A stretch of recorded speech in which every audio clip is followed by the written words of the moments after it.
Hello दोस्तों, आपके अपने YouTube चैनल अमर ऑनलाइन क्लास में एक बार फिर से स्वागत एवं अभिनंदन है। दोस्तों, आज की हम जो है दिया गया है प्रतिशत। आज हम देखेंगे प्रतिशत के कुछ अच्छे ऐसे सवाल और प्रतिशत को कैसे हम मान लीजिए कहीं पर लाभ या हानि पर दिया गया सवाल हो तो उसमें हम पता करेंगे कि क्रय मूल्य कैसे निकाला जाता है।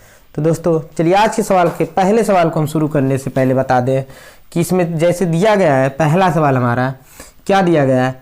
एक दुकानदार 55 रुपये प्रति किलो चीनी बेचने पर 10% का लाभ कमाता है तो चीनी का क्रय मूल्य क्या होगा।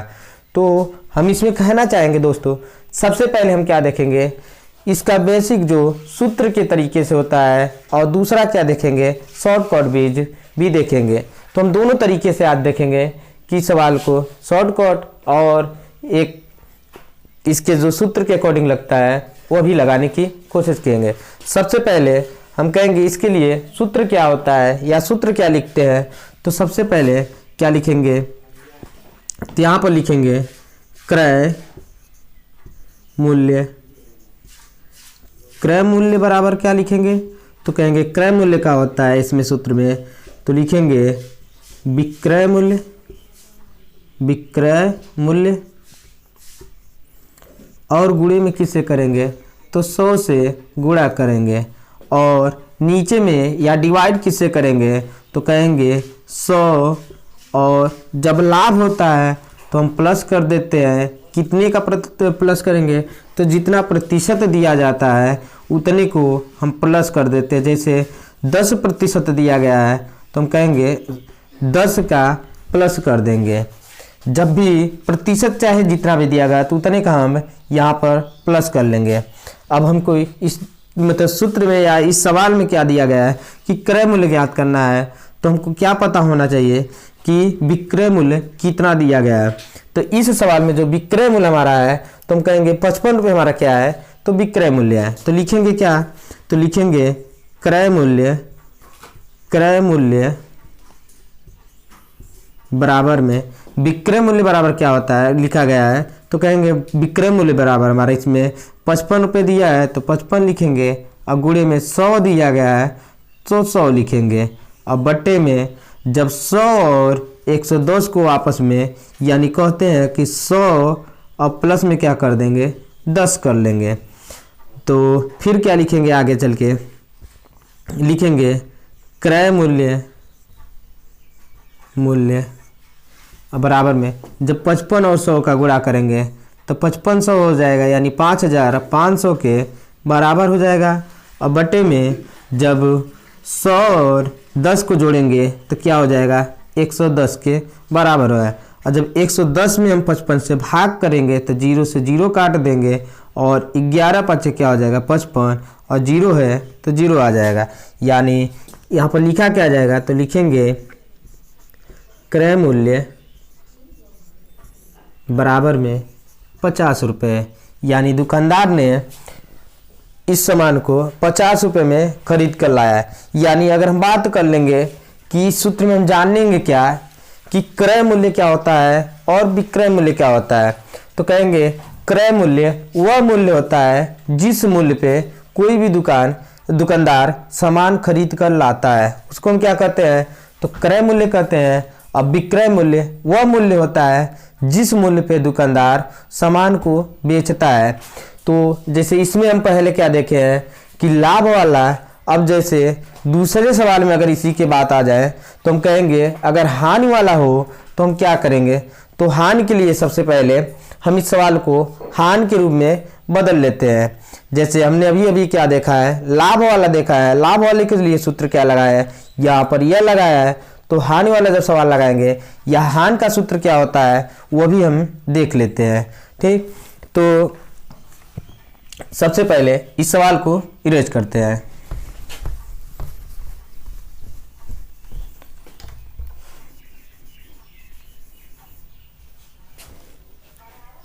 अब क्या लिखेंगे या क्या कहेंगे, कहेंगे जैसे यहाँ पर लिखा गया था 55 की जगह हम क्या लिख दें, 45 लिख दें और 10% की लाभ की जगह क्या लिख दें, तो हम कहेंगे हानि लिखा जाए, तो क्या हो जाएगा, यहाँ पर हानि लिखा जाएगा। अब क्या करना है, अब इस सवाल में पता करना है, फिर से क्रय मूल्य ही पता करना है।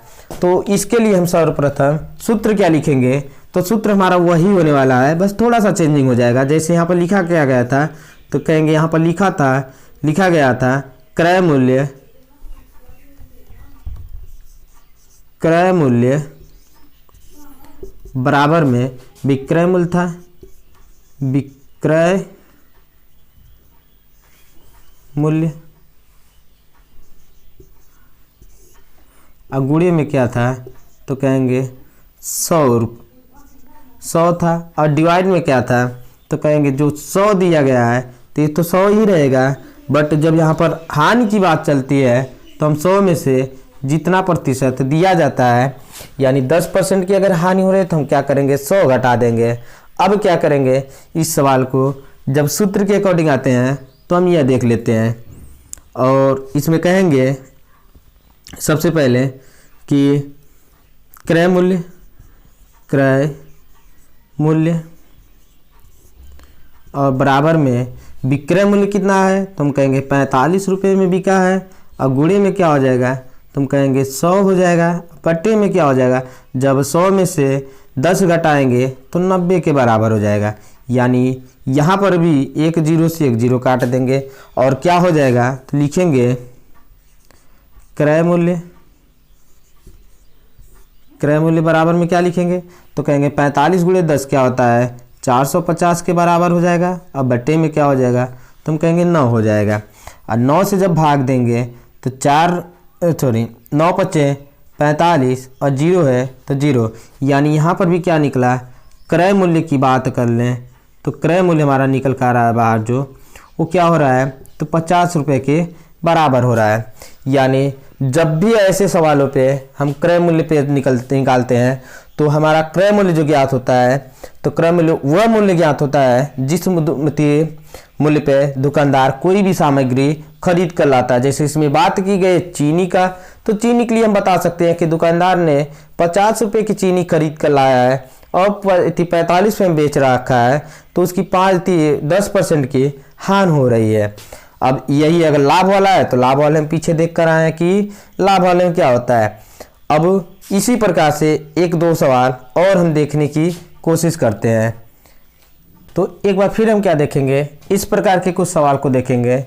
जैसे क्या लिखा गया है, तो कहेंगे एक दुकानदार 60 रुपये प्रति किलो प्याज बेचने पर 20% का लाभ कमाता है, तो प्याज का क्रय मूल्य ज्ञात करना है। तो हम कहेंगे क्या कि जब प्याज का क्रय मूल्य ज्ञात करना है, जैसे अभी हम सूत्र के अकॉर्डिंग देख कर आए हैं, तो क्या मिला हमें, तो कहेंगे मिला था हमारे कि क्रय मूल्य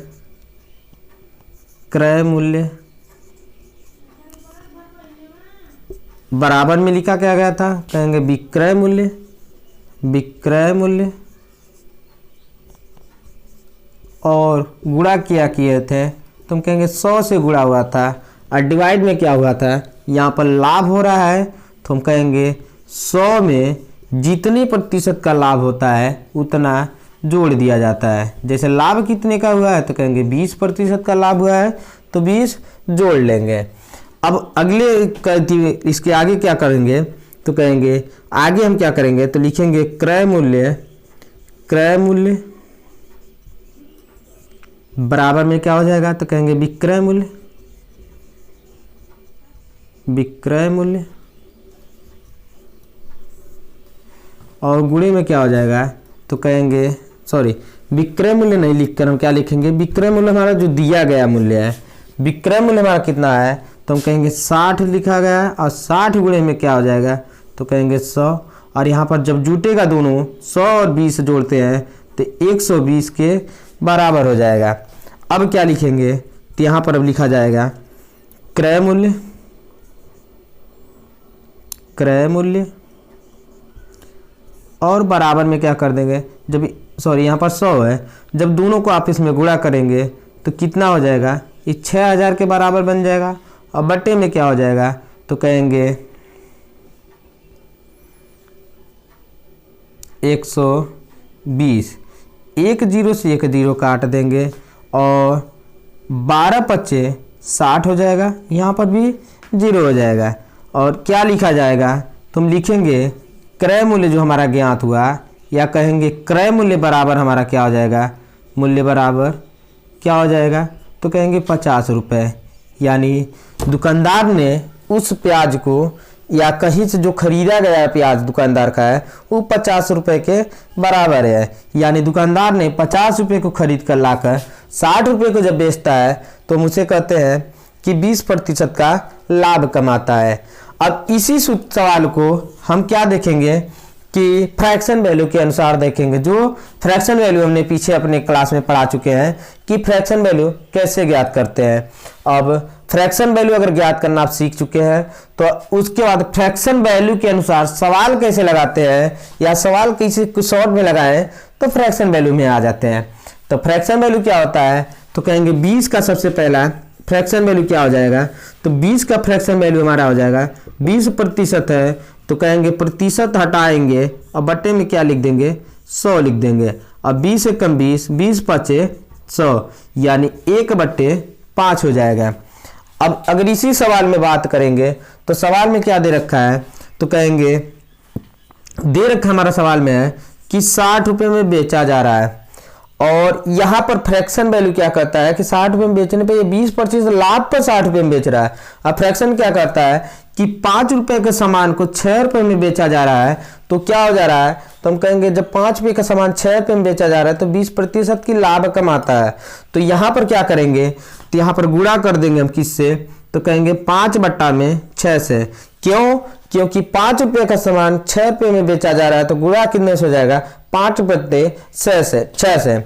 अब यहाँ पर क्या देखेंगे, तो 6 से काटेंगे जब भी, तो 6 कम 6 और 6 दाइया में 60 हो जाएगा। यानी कहने का मतलब यहाँ पर क्या निकलेगा, 10 गुणे में 5 बराबर क्या हो जाएगा, तो कहेंगे 50 रुपया। तो देखते हैं कि क्रय मूल्य यहाँ पर क्या निकलता है, 50 रुपये निकलता है। अब क्रय मूल्य यहाँ पर क्या निकला है, तो भी हमारा क्या निकला है, 50 रुपये के बराबर निकला है। जब इस प्रकार के हम सवाल लगाना सीख जाएंगे या फ्रैक्शन के अनुसार लिख जाएंगे, लेते लगाना सीख जाएंगे, तो प्रतिशत का सवाल बहुत ही आसान हो जाएगा हमारे लिए। क्यों कि जब सारे सूत्र हमको पता रहेंगे तो सवाल लगाने के लिए कोई दिक्कत नहीं आती है। तो इस प्रकार से हम क्या देखते हैं, इसको देख लिए। अब जैसे कोई सवाल में आ जाते हैं, जैसे किसी भी सवाल में जब भी वृद्धि किया जाए, प्रतिशत का वृद्धि किया जाए, अब प्रतिशत का ही कमी किया जाए, तो उस सवाल में प्रभाव क्या पड़ता है या क्रय मूल्य पे क्या प्रभाव पड़ता है, कुछ इस टाइप के हम सवाल देखेंगे। ठीक, इस सवाल को देखते हैं। इस सवाल में क्या कहा गया है, जैसे इस सवाल में पूछा गया है किसी वस्तु के मूल्य में, क्या बोलना है, किसी वस्तु के मूल्य में 25% की वृद्धि की जाए और फिर 25% की कमी की जाए तो वस्तु के क्रय मूल्य पे क्या प्रभाव पड़ेगा। तो हम कहेंगे क्या कि जब भी ऐसे किसी प्रकार का ऐसे सवाल दे दिया जाए तो हमको सबसे पहले क्या पता होना चाहिए या क्या कह सकते हैं, जैसे कहीं पर भी हम क्रय मूल्य जो हमारा दिया गया है तो क्रय मूल्य हम कुछ भी मान सकते हैं, क्योंकि इस सवाल में क्या दिया गया है कि क्रय मूल्य की जिक्र नहीं हुई है कि क्रय मूल्य कितना दिया गया है, और ना कि हमको बोला गया है कि क्रय मूल्य ज्ञात करना है। हमको क्या बोलना है इस सवाल में, ये पूछा है सीधे सीधे कि क्रय मूल्य पे क्या प्रभाव पड़ेगा, यानी क्रय मूल्य पे लाभ होगा कि हानि होगा, ऐसे इस सवाल में पूछना चाहता है। तो हम कहेंगे सबसे पहले कि जब भी हमको ऐसे सवाल निकालना हो तो हम क्या करते हैं या क्या कहना चाहते हैं कि सबसे पहले हमारा जो क्रय मूल्य है हम उसको क्या मान सकते हैं, 100 के बराबर मान सकते हैं कि हमारा क्रय मूल्य क्या होगा, 100 रुपये हो जाएगा। अगर हम 100 रुपये अब लगाएंगे तो हमारा सवाल बहुत जल्दी निकल जाएगा। यानी हम कहने ये नहीं है कि 100 पे ही लगाएंगे तो ही निकलेगा, चाहे जितना आप मानना चाहे उतने पे मान कर लगाएंगे तो आपका आंसर सेम ही आएगा। बट 100 पे लगाने पे क्या होता है कि 100 हमारा क्या होता है कि गुणा करने में और भाग देने में आसानी होता है, या 100 पे प्रतिशत निकालने में बहुत आसानी होती है। तो हम यहाँ पर इस प्रकार से जान लेंगे कि यहाँ पर क्या हो रहा है। तो इसीलिए हम क्या मान लेते हैं, 100 मान लेते हैं। और 100 का जब भी हमको 25% ज्ञात करना हो तो 25 से गुणा और बट्टे में क्या कर देंगे, तो कहेंगे 100 से भाग कर देंगे। जब इस प्रकार के हम सवाल लगाते हैं तो यहाँ पर क्या कर सकते हैं, 100 से 100 काट देंगे और क्या आ जाएगा, 100 का 25% यानी 25 हो जाएगा। अब कहेंगे 100 रुपये का सामान था, अब बेचा कितने में जा रहा है, तो कहेंगे 100 प्लस में 25% तो लाभ लिया जा रहा है, तो यानी 125 रुपये में बेचा जा रहा है। जब अगर इसकी पहली वृद्धि करने की बात हो गई तो हम पहले वृद्धि में क्या कर सकते हैं कि 100 रुपये का सामान था और 125 रुपये बढ़ाकर कर दिया गया। जब इस प्रकार से कर दिया जाए तो हम कहेंगे अब क्या है कि इसी सवाल में क्या पूछ रखा है कि फिर 25% की कमी की जाए, तो हम कहेंगे अब 25% की कमी की जाए ताकि क्या हो जाए, पता चले कि क्रय मूल्य पर क्या प्रभाव पड़ रहा है।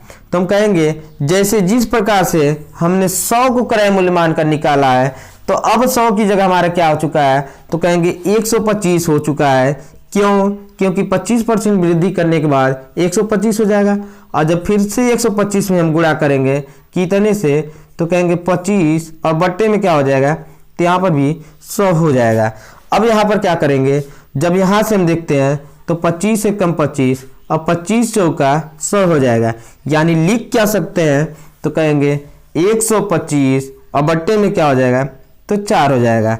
और जब 4 को काटेंगे तो 4 तिहाई का 12 और 4 एकम 4, एक बचा यानी 2.5 के बराबर हो जाएगा, यानी 31.25 के बराबर हो जाएगा। यानी अब क्या पता करना है कि प्रभाव क्या पड़ रहा है, यानी पहले क्या है, इतना हुआ था, जब इतने की ध्यान हो रही है तो यानी इतना कमी किया जा रहा है, तो 125 अब माइनस का लिख देंगे, तो कहेंगे 31.25 लिख देंगे। जब इतना लिख देंगे तो फिर इसके बाद घटाने पर क्या मिलेगा, तो मिलेगा हमें 93 क्या हो जाएगा, 75 के बराबर हो जाएगा। जब इतना हमको मिल जाएगा तो अब क्या पता करना है कि जो हमारा क्रय मूल्य माने से उस पर क्या प्रभाव पड़ा है। तो हम कहेंगे प्रभाव पता करने के लिए 100 माइनस में क्या कर देंगे, जो दिया गया हमारा है 93.75, यहाँ पर क्या हो जाएगा 93.75। जब घटाएंगे तो पता क्या चल रहा है कि 6.25 की क्या हो रही है, तो कहेंगे कि कमी हो रही है, कि कमी, यानी कह भी सकते हैं कि इस पूरे सवाल में 6.25% की क्या हो रही है, तो कहेंगे कमी हो रही है। अब इसी प्रकार से हम देखेंगे क्या इस सवाल में कि अगर पहले कमी कर दिया जाए फिर बाद में क्या किया जाए, वृद्धि किया जाए, तो क्या प्रभाव पड़ता है। तो उसको भी, उस टाइप के भी सवाल अगर आपसे पूछा जाए तो उसको भी हल कैसे करेंगे, इसी प्रकार से करेंगे, यानी उसको भी आगे हम देख लेते हैं। ठीक, तो इसको क्या हो जाएगा, ये हमारा इस तरीके से इसका आंसर निकल जाएगा। अब अगले सवाल के लिए हम क्या चेंजिंग करना चाहते हैं या क्या बदलाव करना चाहते हैं, तो कहेंगे यहाँ पर वृद्धि की जगह हम कमी कर देंगे और यहाँ पर कमी की जगह हम क्या कर देंगे, वृद्धि कर देंगे। जैसे इस सवाल को हटाने से पहले हम इसको हटा देते हैं,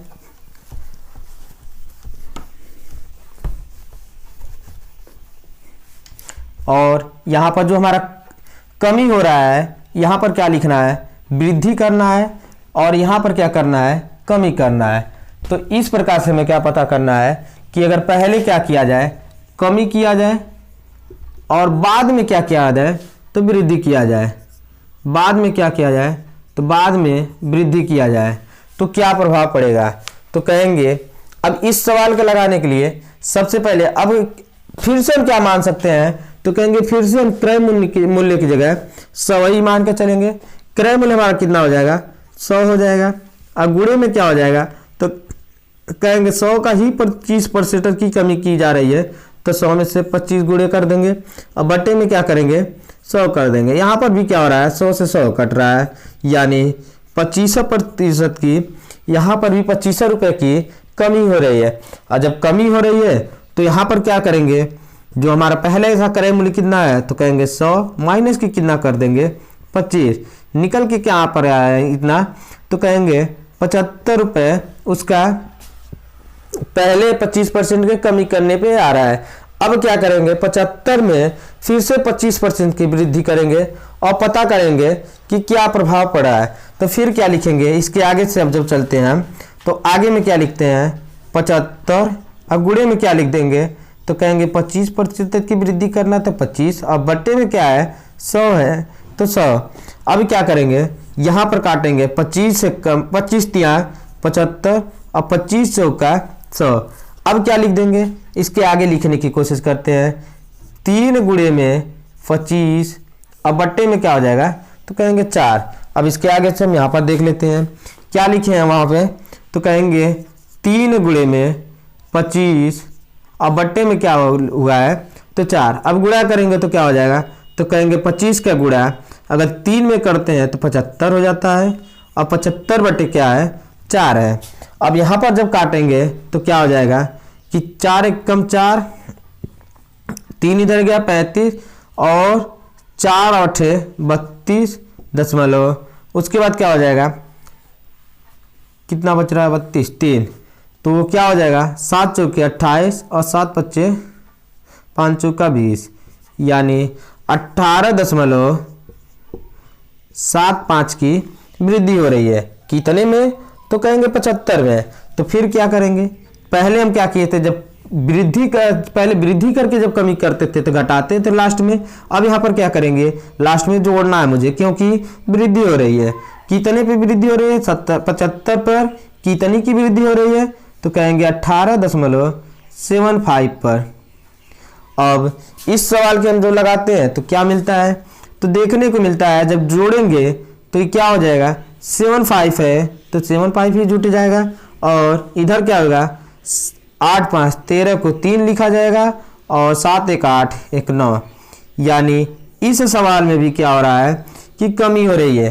कितने की कमी हो रही है, तो यहाँ पर भी हम चेक करने की कोशिश करेंगे तो क्या पता चलेगा, तो कहेंगे 100 रुपये हमने, सॉरी यहाँ पर क्या कहेंगे 100 रुपये हमने क्रय मूल्य माना था, और 100 रुपये में क्रय मूल्य मानने पर कितना रुपये का लास्ट में बिक रहा है, तो कहेंगे यहाँ पर बिक रहा है 93.75 में। अब जब घटाएंगे तो यहाँ पर भी मिलने वाला है 6.25, यानी यहाँ पर भी क्या हो जाएगा 6.25 की कमी हो जाएगी। यानी हम कह सकते हैं चाहे पहले कमी किया जाए और चाहे बाद में कमी किया जाए, हानि तो दोनों केस में होने वाली है। तो इस प्रकार से हम पता कर सकते हैं कि ऐसे सवाल को कैसे लगाएंगे। तो इस सवाल को हमने यहाँ पर देख लिया। अब आगे के लिए कुछ और ही अच्छे सवाल हम लगाने वाले। चलिए एक बार हम और क्या देखेंगे, कुछ ऐसे सवाल जैसे पिछले सवाल में हम पढ़े हैं कि जो मान लीजिए प्याज या चीनी के भाव में पहले वृद्धि की गई, पहले इतने पे बेचा गया था और क्या किया था, इतने पे कि लाभ या हानि कमाया गया था। उसी प्रकार से हमसे पूछा गया है, या ये सवाल जो दिया गया है, सवाल में क्या दिया गया है, एक कुर्सी को 720 रुपये में बेचने पर 20% का लाभ होता है, तो कुर्सी का क्या ज्ञात करना है, तो कहेंगे कुर्सी का क्रय मूल्य ज्ञात करना है। जब भी ऐसे सवाल आ जाएं तो हम लिखते हैं क्या,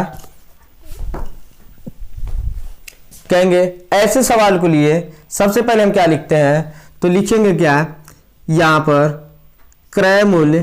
क्यों लिखेंगे क्रय मूल्य, क्योंकि क्रय मूल्य ही हमें मुझे ज्ञात करना रहता है। तो क्या लिखेंगे क्रय मूल्य, अब बराबर क्या लिख देंगे, तो कहेंगे विक्रय मूल्य। यहाँ पर क्या लिखेंगे विक्रय मूल्य, और गुणा कितने से कर देंगे, तो 100 से गुणा कर लेंगे। अब बटे में क्या हो जाएगा, तो कहेंगे जब लाभ कमाता है तो 100 में जितनी प्रतिशत का लाभ कमाता है उतना हम क्या करते हैं जोड़ लेते हैं। अब जब जोड़ेंगे तो यहाँ पर फिर से क्या लिखना है, तो यहाँ फिर लिखेंगे क्रय मूल्य,